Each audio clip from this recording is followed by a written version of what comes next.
Hey there, this is Dr. Falcon, and today I want to talk to you about Faster Than Light, or FTL, which is a fun game for desktop computers. It's available for Windows and Macintosh and Linux as well, which means that it's going to be pretty cross-platform. I don't think there's a console version at all, so if you're a console gamer, you're out of luck. Anyway, I try to describe this game to a friend of mine, and it's a little bit of a cross between, say, Oregon Trail and maybe XCOM. I don't know, hard to say. It's kind of weird. So I just thought I would do a quick playthrough and walk through some of the features, and maybe you can decide to buy it for yourself. It runs $10 regular price on Steam or directly from the maker. I got mine on sale for $4.99. And I think even at $10, I would say it's a good deal. I've probably played this about 13 hours so far, and I definitely feel like I've gotten my money's worth. First off, this game is really hard. I've not been able to defeat it yet. There are 5 levels, or 5-star systems, and even on easy mode, which I'm going to select, it's really pretty hard. There's some general strategies that you could try, and I'll walk you through some of mine, but basically be prepared to lose a lot. In fact, I think that's part of the game. I've heard this game referred to as similar to roguelike, which is also a very difficult game, but anyway, it's still a lot of fun. So as the game progresses, you can unlock different ships. The Kestrel is the starting ship, and then there's the Taurus, the Adjudicator, which is actually my favorite ship, and then there are a couple other ones that you can unlock. I think, yep, and then if you do 2 out of 3 achievements with the ship, then you can get an alternate layout. The layout's important because as things break in your ship, you have to run around and fix things, and some layouts are easier to fix than others. As you can see here, the ship's got these little gray bars. These are doors, and that leads you to the different parts of the ship. Every ship has an oxygen generator, a medical bay, the pilot's area, the cockpit. These are door controls, shield controls, weapons, engine, and internal sensors. And the internal sensors are actually pretty important, especially if you get boarded or if your ship catches on fire or takes damage, because you can see immediately where those threats are. My very first game, I didn't really pay too much attention to it, and I died pretty quickly, so just a little hint there.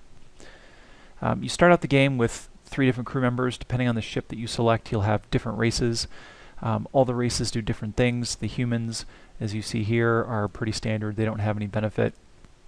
The Engi are really good at repairing stuff, but they're really bad at fighting.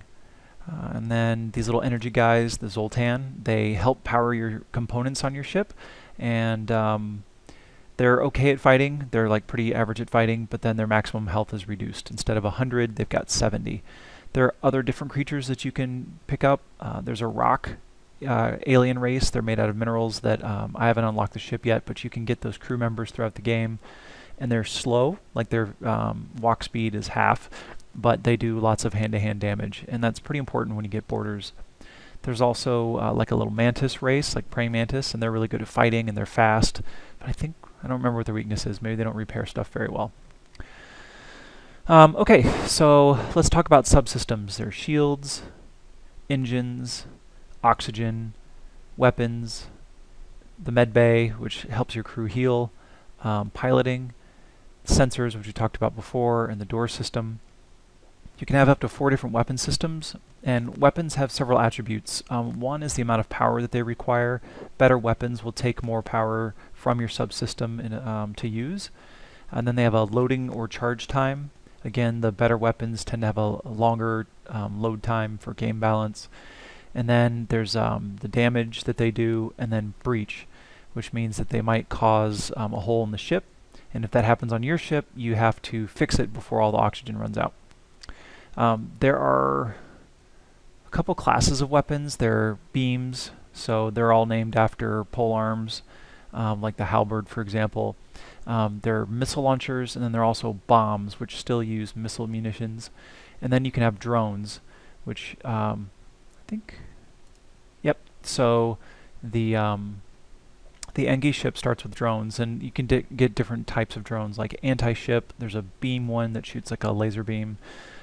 There's one that it's like a point defense drone. It shoots down incoming missiles. There's a repair drone, and then an internal security drone. Missiles take missiles to use, and drones take drone parts to use, so they have they're consumable. And lasers, beams, they're free basically. The problems with beams is that they're stopped by shields. Missiles are not stopped by shields, and drones are stopped by shields, but their rate of fire is so fast that they can get through shields pretty quickly. Lastly, there are augmentations. Depending on the ship, you might start with one. The Zoltan shield is pretty cool, gives you extra shield power and absorbs all kinds of damage. I don't think, yep, so the Medbot, this helps your little guys heal no matter where they are. They don't have to be in the med bay. And then the Kestrel, the starting ship, doesn't have any augmentation.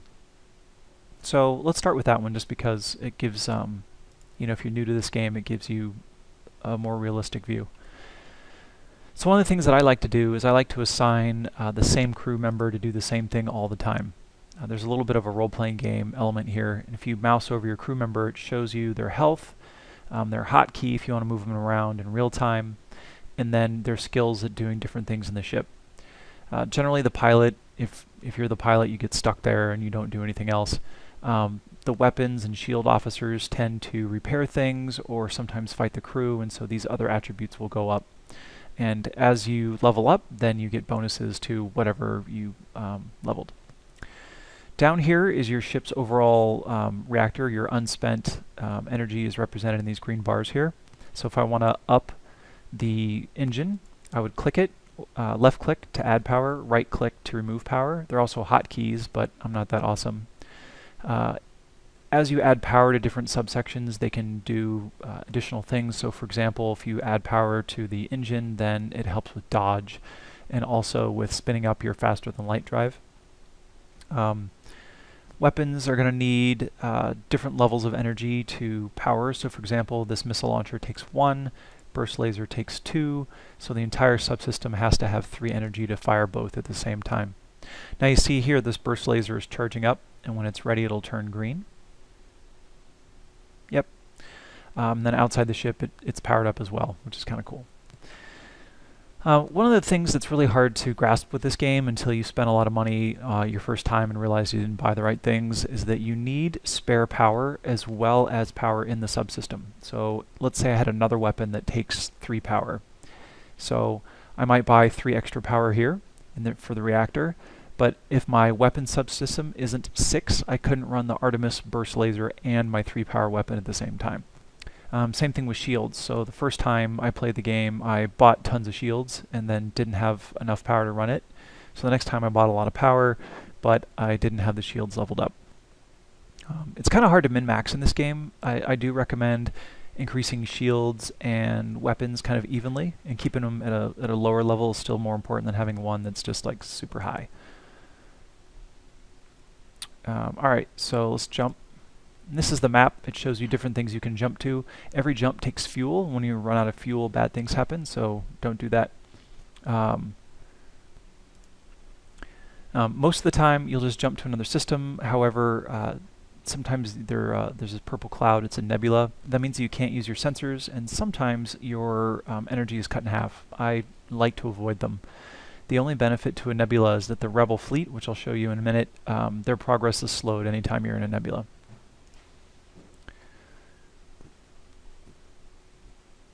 So I'm making our jump here, and some of the times, depending on what type of system you're in, an encounter will happen more or less frequently. What this means here is that there's a mercenary that I could hire him for scrap, which is the money unit in the game. Right now I've got 30 to either delay the rebels, or I could ignore him, or I could fight him. So let's get into a fight here. And right away you want to hit the space bar to pause the game while you plan your actions. So our weapons are charging, so I can't do anything, but what I can do is tell the weapons where to shoot. Now, rockets bypass shields, and I always like to target either the shield generator or weapons. If you target the weapons right away, you'll take less damage, but if you target the shields right away, then you will deal damage more quickly. What you decide to do is going to be based on a lot of things. 1, your own personal playstyle. 2, the type of ship you're running and the weapons it has. And 3, the number of crew members you have. If you have more crew members, then they can go do different things, like they can man the subsystems or they could repair things.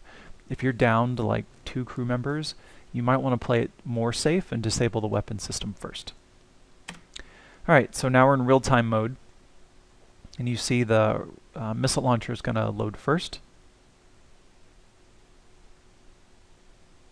So it shoots, our shields absorb damage, their weapons take damage. I'm going to pause again. So there are four different states of a subsystem. Gray means that it's completely undamaged and working at its full potential. Orange, which you don't see here, means it's taken partial damage, and it doesn't really tell you the amount of partial damage that it's taken. Earlier in the game, partial means that it's like 50%, but later on in the game, you might have to hit a subsystem several times before it turns red. So let's see, gray means that it's fine, red means that it's totally disabled, orange is partially disabled, and then you won't see it in this encounter, but an ion cannon basically freezes the subsystem and makes it inoperable for a short amount of time, and then it's blue, and it flashes. So the next thing I'm going to do is target the shield system. And then because missiles are a finite resource, I generally stop shooting at this phase. Now, most of the time, they'll offer to pay you to stop attacking them. I have found in my experience, at least in easy, that if you accept their offer, you will get more stuff. If I continue to fight this guy, I won't get 4 missiles, 1 drone part, and 15 scrap. I might get 20 scrap. If you accept their offer, you live, and they live, and the encounter is over, but you get fewer points at the end of the game.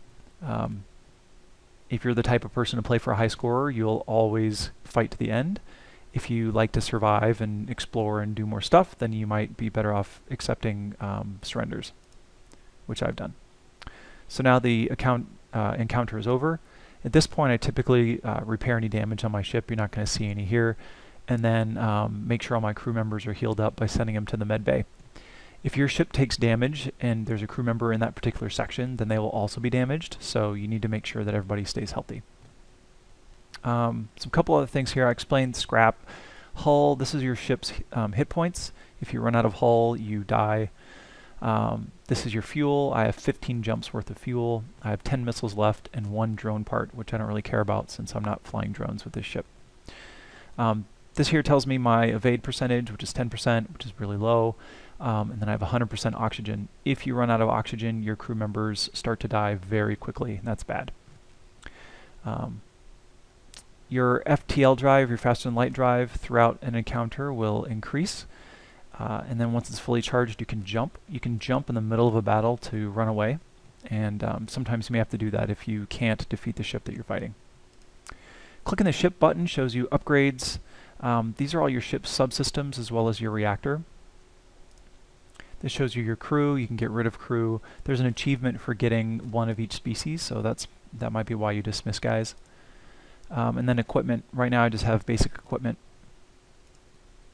So we'll make a jump. I'll show you one more mission.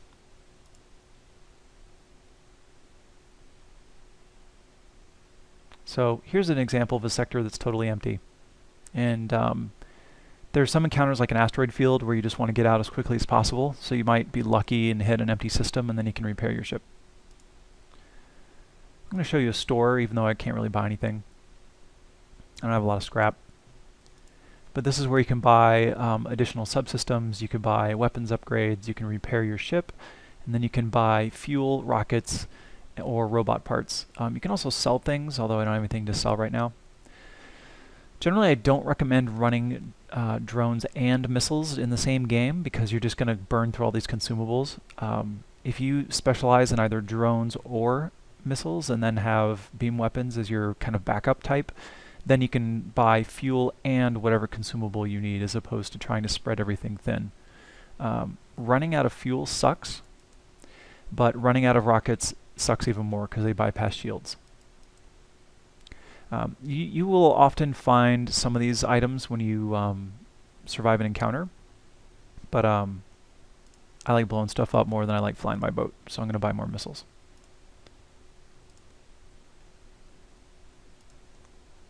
Jump again. Just want to do one more combat with you. Okay, here we go.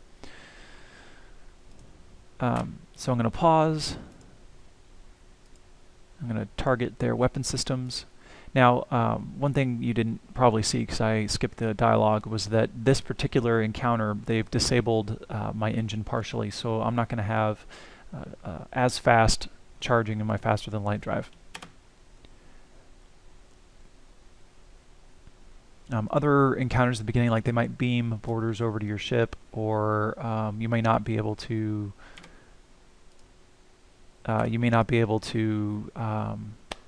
use all of your power, like if you're in a nebula with a plasma storm. This should just about do it for this guy. Yep. Alright, so in this case I got 3 fuel and $14. Jump again. Anyway, that's pretty much FTL in a nutshell. It is a very hard game. It seems pretty easy at first, but you know, one of the things that happens is the rebels start to catch up with you, and they eliminate sections of the map for you to travel in. And as you progress through different solar systems, essentially, their rate of chasing you increases, and so you have less and less time per system to explore. And if you don't explore, you can't get materials, and if you don't get materials, you can't keep your ship up to date and keep it stocked with missiles and robot parts. So it sort of becomes a balancing act. There's like a mini game within the game of how long do you explore and risk being encountered, or risk an encounter with the rebels, versus just blowing through each system and getting to the end with an underpowered ship.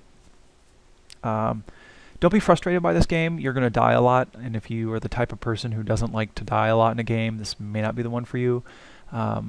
Like I said, I've been playing it for about 11 or 12 hours, and I've yet to complete the boss battle at the end, which is really hard. But it has been fun. I thought it was a great deal at $5, and I'd even pay $10. I have given this as a gift, and the people that I've given it to really like it as well. So anyway, I hope you liked my short walkthrough of FTL. If you like this video, please subscribe to my YouTube channel or visit my blog at journal.drfalcon.com. I hope you really like this game. The style's really cool, and let me know if you finish it, especially on normal mode. Thanks for watching, and have fun.